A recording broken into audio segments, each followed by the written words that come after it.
started. Shutter. Button. Music Yes, volume yes, muted. yes, yes, Double yes, tap yes, to yes, activate. So, hello sa inyo lahat mga tropa ko, magandang tanghali. So, ito, review natin itong motor na to. So, itong motor na to pala is sa tito ko na tatay ng pinsan ko. So, itong motor na to is FKM 400cc. So, 4-stroke, single cylinder with 4 valve.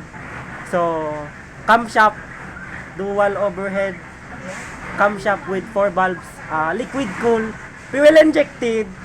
So, ang kanyang start system ay electric.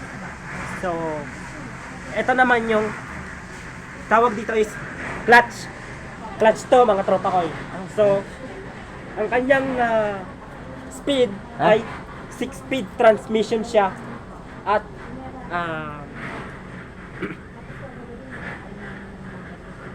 naka dual brake sa harap at naka disc brake sa likod. So, sound check muna tayo.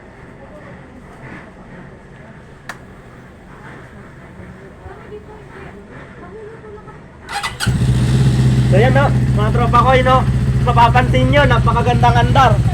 Dalawa pa yung block nyan. Tapos, dalawang butas na yung kanyang exhaust, no? So, napakagandang tunog. Walang kalagutok-lagutok. Kala mo sa ibang sa ibang motor maririnig mo lagutok. Yan, wala. Safe yan. Napakatibay niyan, mga tropa ko. So, mga tropa ko, kung may mga kaibigan kayo nag-aangad ng ganito, 400cc, so, marami niya sa merkado. So, sige, trade mo. Kaya Natin. napakagandang andar. Para siyang Kawasaki KLX. O, tama, KLX 650. So, tunog KLX, pero mapagkakamalan mo, akala mo, Cafe 400. So, ang Cafe 400, sa mga nagtatanong is, made Motor Star.